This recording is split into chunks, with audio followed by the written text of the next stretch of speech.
So now we'll solve another example of inverse Z transform. Okay, so again, as I explained in my previous lectures, we have to consider the partial fraction term without this Z. So we consider 7 over Z plus 1 and Z minus 3 power 2 for the partial fraction. Now looking at the rule for partial fraction, Z plus 1 gives you one constant a. Now we have linear factor Z minus 3 repeated twice. I hope you remember. So we should get two terms corresponding to that. So Z minus 3 with power 1 and C with Z minus 3 power 2. Okay. Here it is important to distinguish between the way you write Z and 2. Sometimes it creates confusion. Okay. Now coming into simplification. The LCM will be Z plus 1 and Z minus 3 power 2. Again the trick is from the question.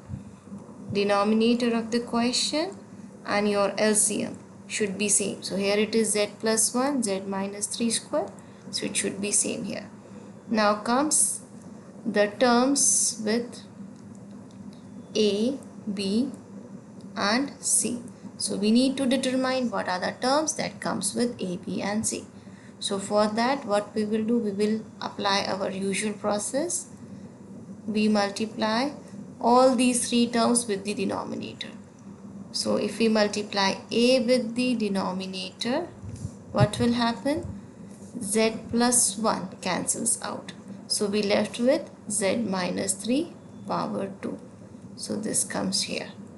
Similarly, when we work with B over Z minus 3, again we multiply the whole denominator, which is Z plus 1, Z minus 3 power 2. So in this case, Z minus 3 one time and it cancels with by leaving 1 Z minus 3. So it gives you Z plus 1, Z minus 3. Now coming to the term C over Z minus 3 power 2. Multiplying it with denominator, what will happen? Z minus 3 power 2 terms cancel. We left with Z plus 1. So it's okay if you can do this calculation directly. It's absolutely fine. Okay.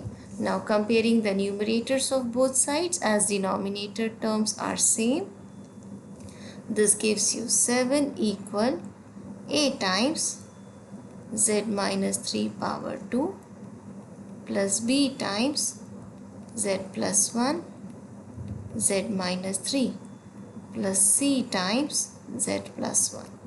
So here we can see that we have three different constants A, B and C. So it means we have to substitute three values of Z to get the answer. So let's take one from here. Substituting Z plus 1 equal to 0.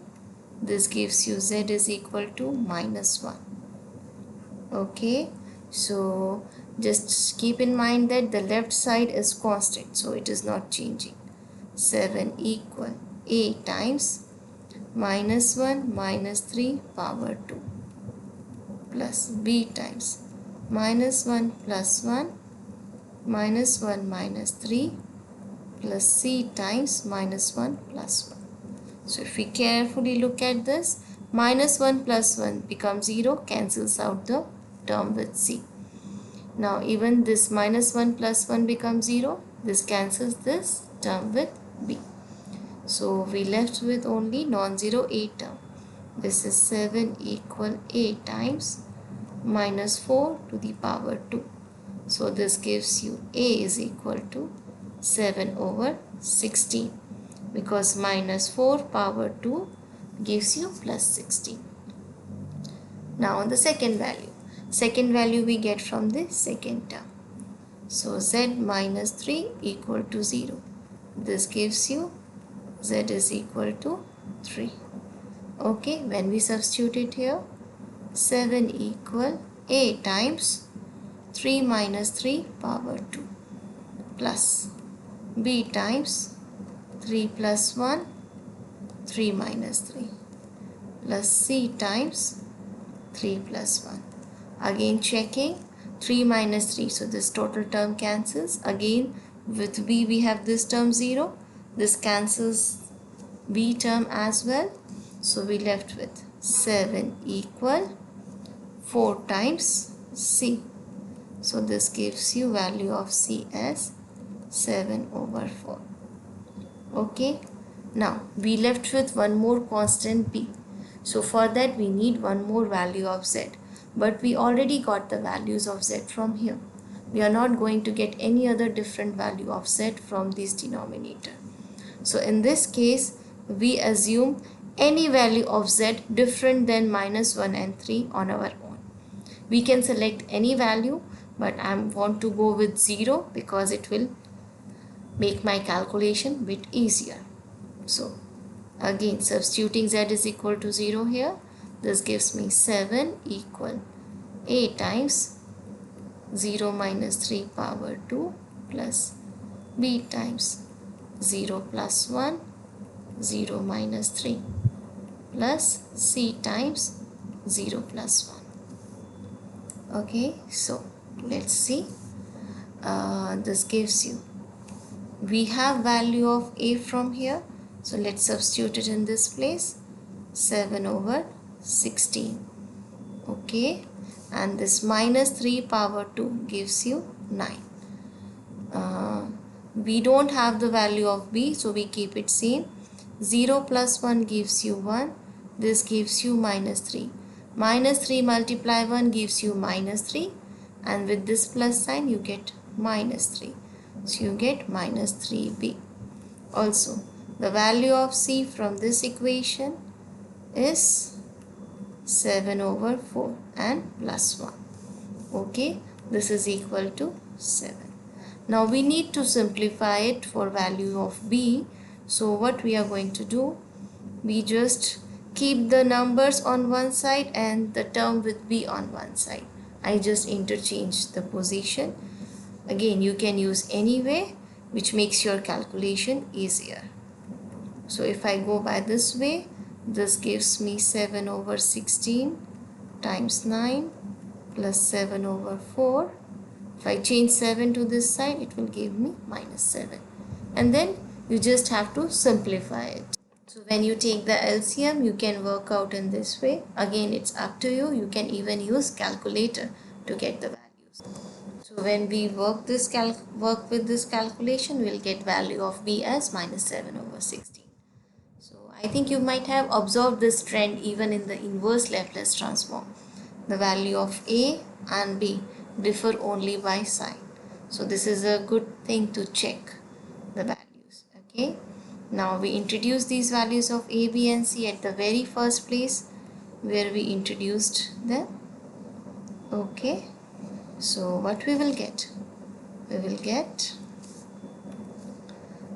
7 over z plus 1 z minus 3 power 2 is equal to a. In place of a we have 7 over 16 z plus 1, and then plus b, the value of b is minus 7 over 16 z minus 3 plus c, the value of c is 7 over 4. 7 over 4 z minus 3 to the power 2. Now what we have done in the beginning, we took the partial fraction for the term without z. So in our question actually we are having z. So now we multiply with this z to the both sides. So now we multiply z on both sides, so we get z here, z on these two terms as well. So see, we didn't change the question. Our original question was 7z. Here also we are getting 7z. So we are not changing the question. So yes, we can do it in this way. Now taking inverse z transform of both sides. Taking inverse z transform of both sides. So what we will get? Z inverse of 7z over z plus 1 z minus 3 power 2. Same as again 7 over 16 is a constant. We take it outside. Inverse z transform of z over z plus 1. And then here minus 7 over 16 is a scalar. Take it outside. Inverse z transform of z over z minus 3 plus 7 over 4, which is a scalar. Inverse z transform of z over z minus 3 to the power 2. Now this gives you minus 1 to the power k. By which rule? We have rule of z over z minus a. This gives you a to the power k. So if it is plus a, it gives you minus a. Okay. This gives you 3 to the power k. Directly we use this rule. Now for this one, we have to use the rule az over z minus a to the power 2. This gives you k a power k. So the requirement of this rule is if it is minus a, you should have a here. So it means if I want to apply the inverse z transform here, it is minus 3. So I should have positive 3 here, which is not there. So I multiply it.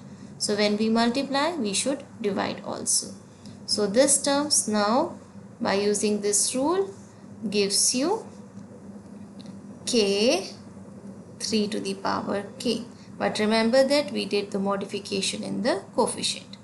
So when we write down the final answer, we will get 7 over 16 minus 1 to the power k. Then minus 7 over 16 3 to the power k.